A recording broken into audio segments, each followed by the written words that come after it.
Le questionnement des femmes par rapport à la vaccination est assez important puisqu'elles ne sont pas responsables que d'elles-mêmes et c'est bien ce qu'elles disent, elles sont responsables de leur bébé également.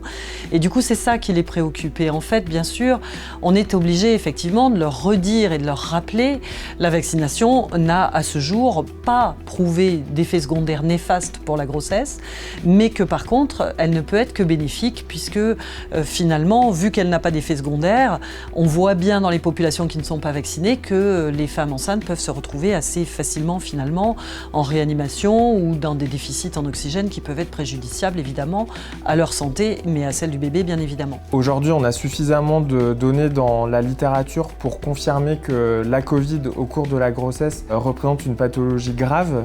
Les femmes enceintes sont actuellement une population à risque de développer des formes sévères, avec une proportion augmentée de passages en réanimation nécessitant des intubations et une augmentation également du taux de naissance par césarienne dans cette population. On sait qu'il y a 3 fois plus d'hospitalisations en réanimation dans la population de femmes enceintes. Et chiffre assez inquiétant, c'est qu'on sait que le taux de décès maternel dans cette population est environ 1,7 fois plus élevé que dans la population générale. Par ailleurs, on a eu un grand nombre d'enfants qui sont nés prématurés, voire très prématurés, du fait de la maladie de leur maman. Et cette augmentation de la prématurité est directement liée à l'agressivité du virus chez la maman. Donc la vaccination précoce de la maman permettra d'empêcher la naissance d'enfants prématurés, avec toutes les conséquences pour ce bébé de séparation, d'absence de lien mère-enfant et de risques liés à sa grande prématurité. On a eu pas loin d'une dizaine de patientes enceintes avec des formes sévères en réanimation pour lesquelles on a dû créer une prématurité importante pour sauvetage maternel et quelques patientes qui étaient à la limite de la viabilité et qu'on a essayé de tenir dans un état précaire pour faire en sorte qu'on sorte la patiente de la grande prématurité pour limiter le risque de complications chez son bébé.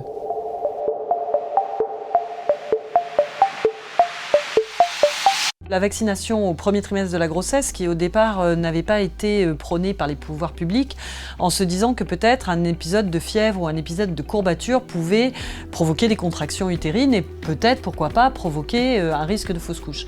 Et en fait, on s'est rendu compte au niveau clinique que ce n'était pas le cas. On a aujourd'hui suffisamment de données non seulement à l'échelon national, mais à l'échelon mondial, pour montrer que la vaccination de la femme enceinte n'entraîne aucune conséquence chez le fœtus d'abord et chez le nouveau-né et le jeune enfant par la suite. Il n'y a aucun risque à vacciner une maman vis-à-vis du bébé, qu'il soit dans le ventre de sa maman ou ultérieurement lorsqu'il est né.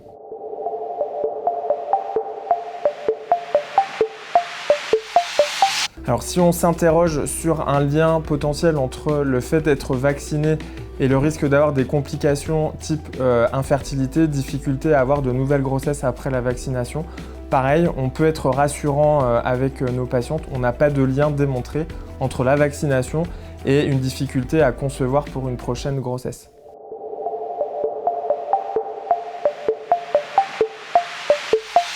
Si la femme est vaccinée pendant la grossesse et qu'elle allaite, bien entendu, les anticorps passent la barrière de l'allaitement maternel et donc le bébé va bénéficier des anticorps de la maman. Dans tous les cas, que ce soit une vaccination ou qu'elle ait contracté la maladie avant ou pendant sa grossesse. On ne peut qu'encourager les femmes à se faire vacciner pendant, y compris bien sûr, la période de l'allaitement. Pour les nouveau-nés, la seule façon d'être protégé du Covid, c'est la vaccination de sa maman. Cette vaccination va permettre à la maman de ne pas transporter le virus, mais surtout de fabriquer des anticorps, et ces anticorps seront transmis au bébé, ce qui fait qu'il va être protégé pendant plusieurs mois grâce à la vaccination de sa maman. Donc il est essentiel que dès le début de sa grossesse, la maman ait l'initiative de pouvoir être vaccinée. On sait aujourd'hui qu'une femme enceinte qui va être contaminée par la Covid va produire des anticorps qu'elle va transmettre à son bébé. L'autre chose, c'est qu'aujourd'hui, on commence à avoir des résultats qui nous montrent que quand une patiente est vaccinée, l'intensité de la réponse immunitaire est plus importante et le passage en fait des anticorps de la mère au fœtus semble plus important quand on a été vacciné.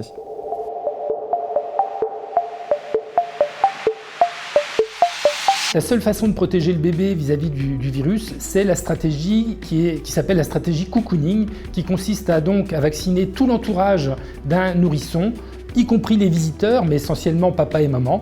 Et grâce à cette stratégie de cocooning, eh bien, le bébé n'est pas en contact avec le virus et donc on peut, pendant les 3 ou 4 premiers mois de vie, le protéger de cette maladie dont on sait qu'elle peut avoir des conséquences parfois sévères qui nécessitent des hospitalisations pour le nourrisson.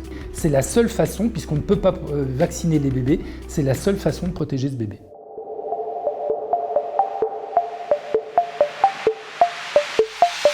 Un point qu'il faut également souligner, c'est le fait qu'à 2, 3 ou 4 mois, ce bébé va aller en crèche, dans une collectivité, et en fonction de la circulation virale, il y a un vrai risque qu'il entre en contact un jour ou l'autre avec le virus.